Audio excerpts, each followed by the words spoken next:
मीरा जब ऊपर आई तो वो परछाई उसे हॉल की बैल्कनी से ऊपर आते दिखी।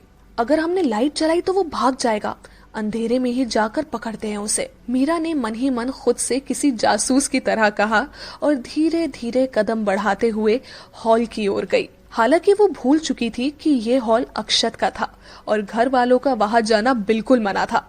नीचे पाल पर लगे बल्ब की हल्की रोशनी वहां तक आ रही थी। मीरा बड़ी सफाई से धीरे धीरे कदम बढ़ाते हुए बैल्कनी की ओर आई। जैसे ही वो परछाई बैल्कनी की रॉ पार करके अंदर हॉल में आई, मीरा ने उसका सीधा हाथ मजबूती से अपने हाथ में पकड़ा और घुमाकर उसकी पीठ से लगा कर कहा, क्या चुराने आए हो यहाँ? खुद को बहुत शातिर समझते हो हाँ?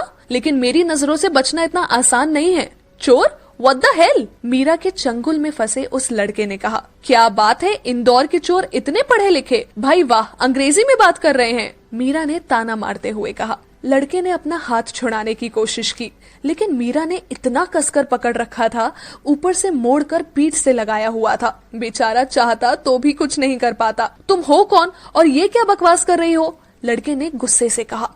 हमारी छोड़ो, तुम बताओ तुम यहाँ क्या चुराने आए हो? मीरा ने भी अकड़ कर कहा। अबे मैं कोई चोर नहीं हूँ और मेरा घर है, मैं चाहे जैसी आऊँ, तुम होती कौन हो? लड़के ने झटके से अपना हाथ छुड़ाया और मीरा की ओर पलट कर कहा। लैंप की मध्यम रोशनी में वो कुछ कुछ दिखाई दे रहा था, लेकिन मीरा ने ध्यान नहीं दिया और 2 कदम उसकी ओर बढ़ाकर कहा, वाह क्या मस्त एक्टिंग करते हो, तुम्हारा घर एक देंगे ना रख के सारा सच उगल दोगे। रुको, अभी हम सबको आवाज लगाते हैं। कहते हुए मीरा ने जैसे ही चिल्लाने की कोशिश की, लड़के ने आगे बढ़कर उसके मुंह पर अपना हाथ रखा और पीछे धकेलते हुए दीवार से लगा दिया। मीरा ने सामने देखा तो बस देखते ही रह गई। सांवला रंग, कटीली आंखें, सुर्ख होठ, बाएं कान में काले रंग की गोल छोटी बाली, सीने पर गर्दन से कुछ नीचे एक छोटा सा टैटू बना हुआ था। मीरा ने जैसे ही उसकी आंखों में देखा तो उसका दिल तेजी से धड़क उठा। मुंह बंद था, लेकिन दिल जोर जोर से आवाजें कर रहा था। उस लड़के की आंखें इतनी गहरी और कातिल थी कि मीरा तो क्या, कोई भी लड़की देखते ही होश खो बैठे। पर ये आंखें मीरा को जानी पहचानी लग रही थी, लेकिन बोलती कैसे? मुंह तो बंद था। उसने एक तरकीब लगाई और मन ही मन कहा, दिखता तो अच्छे घर का है, फिर यहाँ क्या चुराने आया होगा? खूबसूरत भी है और आंखें तो उफ। ये क्या सोच रही है तू मीरा? याद है ना, हर खूबसूरत चीज खतरनाक होती है, और खूबसूरत है तो क्या हुआ, है तो ये चोरी ना। सोचते हुए उसने अपना पैर जोर से लड़के के पाँव पर दे मारा। आउच! लड़के ने मीरा के मुंह से हाथ हटाया और अपना पाँव देखने लगा। तभी मीरा जोर से चिल्लाई, अबे चुप, पापा ने सुन लिया तो बैंड बजा देंगे। लड़के ने एक बार फिर मीरा का मुंह बंद करते हुए कहा। तब तक निधि उठकर आ चुकी थी। हालांकि मीरा की आवाज नीचे नहीं गई थी। निधि ने जब देखा तो उनके पास आई और लड़के को मीरा से दूर करके कहा, ये क्या कर रहे हो भाई? ये मेरी दोस्त है मीरा। मीरा ने निधि के मुंह से लड़के के लिए भाई शब्द सुना तो अवाक रह गई। अपने शक को दूर करने के लिए उसने निधि से हिचकिचाते हुए कहा, ये कौन है? यही तो है अक्षत भैया। निधि ने कहा। क्या? मीरा ने सुना तो उसकी जान हलक में आ गई। कुछ देर पहले कही उसकी बातें उसके कानों में बजने लगी। कभी अक्षत को देखती तो कभी उसके पाँव को, जिस पर अभी अभी उसने मारा था। मीरा या अक्षत कुछ कहते इससे पहले ही निधि ने अक्षत से कहा, क्या है ये सब? आप मेरी दोस्त के साथ ऐसे बिहेव कैसे कर सकते हो? दोस्त है ना तो इसे बोल दोस्त की तरह रहे, जेम्स बॉन्ड ना बने। अक्षत ने मीरा को लगभग घूरते हुए कहा। निधि मीरा के आगे आकर खड़ी हो गई और अक्षत से कहा, क्या किया इसने बताओ? इसी से पूछ लो, मेरे ही घर में आकर मुझे ही चोर समझ रही है, स्टूपिड। अक्षत ने कहा। निधि मीरा की ओर पलटी और धीरे से कहा, क्या सच में? मीरा ने मासूमियत से कहा, हमें लगा घर में चोर घुस आया है तो हमने, मतलब इस तरह दीवार चढ़कर बैल्कनी से अंदर कौन आता है? अक्षत ने निधि को पकड़कर साइड किया और मीरा को उंगली दिखाते हुए कहा, मेरा है, मैं दरवाजे से आऊं चाहे बैल्कनी से आऊं, दीवार चढ़कर आऊं या खिड़की कूद कर, तुम्हें उससे क्या? मैं बता रहा हूँ निधि, अगर तुम नहीं आती ना तो ये मेरा खून ही कर देती। नहीं नहीं, ऐसा क्यों करते हम? मीरा ने कहने की कोशिश की।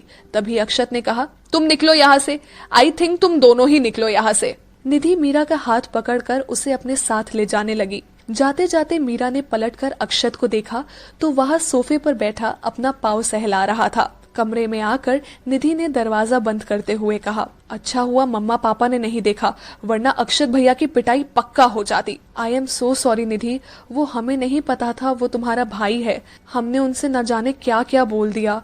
मीरा ने उदास होकर कहा, अरे इट्स ओके, इसमें तुम्हारी कोई गलती नहीं है, चिल करो, सुबह तक सब नॉर्मल हो जाएगा। निधि ने बैठते हुए कहा, पर वो इस तरह दीवार चढ़कर, हमारा मतलब दरवाजे से भी तो आ सकते थे ना। मीरा ने कहा, साहबजादे पार्टी कर आए होंगे तो पापा से सामना करने में तो शर्म आ रही होगी ना, इसीलिए ऐसे आए हैं। वैसे भी बहुत बार वो ऐसे ही आते हैं, इसलिए तो उधर किसी को आने नहीं देते।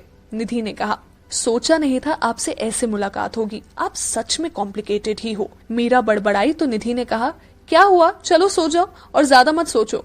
निधि कंबल में घुस गई। हम अभी आते हैं, कहकर मीरा ने सामने टेबल पर रखी ट्यूब उठाई और बाहर चली गई। निधि सो गई। मीरा कमरे से बाहर आई। उसने देखा हॉल में बैठा अक्षत अपने पाँव को देख रहा था। मीरा उसके पास आई और ट्यूब उसकी ओर बढ़ाकर कहा, ये लगा लीजिए, इससे दर्द कम हो जाएगा। अक्षत ने मीरा की ओर देखा तो मीरा ने दुखी होकर कहा, हमें पता नहीं था आप कौन हैं, इसीलिए वो सब कह दिया, हो सके तो माफ कर दीजिएगा। अक्षत ने कुछ नहीं कहा, बस खामोशी से देखता रहा। अक्षत को चुप देखकर मीरा की बेचैनी और ज्यादा बढ़ गई तो उसने वहाँ से जाना ही ठीक समझा। मीरा वहाँ से चली गई। अक्षत ने क्रीम पाँव पर लगाई और वही सोफे पर लेट गया। नींद कब आई उसे कुछ पता नहीं। सुबह 7 बज रहे थे। मीरा नहाकर तैयार हो चुकी थी। जैसे ही वो कमरे से बाहर निकली, उसकी नजर हॉल में सोए हुए अक्षत पर गई। ना चाहते हुए भी मीरा के कदम उस ओर बढ़ गए। मीरा आकर उसके पास खड़ी हो गई। सोते हुए अक्षत बिल्कुल मासूम बच्चे की तरह लग रहा था। मीरा ने उसे देखते हुए मन ही मन खुद से कहा, सोते हुए कितने अच्छे लगते हैं आप, ना कोई गुस्सा ना कोई खींच। सूरज की किरणें सीधा अक्षत के चेहरे पर आ रही थी और उसे परेशान कर रही थी। मीरा बालकनी के पास आई और उसने पर्दा आगे बढ़ा दिया, जिसने सूरज की किरणों को अंदर आने से रोक लिया। मीरा वहाँ से नीचे चली आई। पूजा घर के सामने आकर उसने हाथ जोड़े और कहने लगी, हे शिव भगवान, अब हमसे कोई गलती ना हो। यहाँ सब लोग बहुत अच्छे हैं, हम अनजाने में भी कभी उनका दिल ना दुखाए।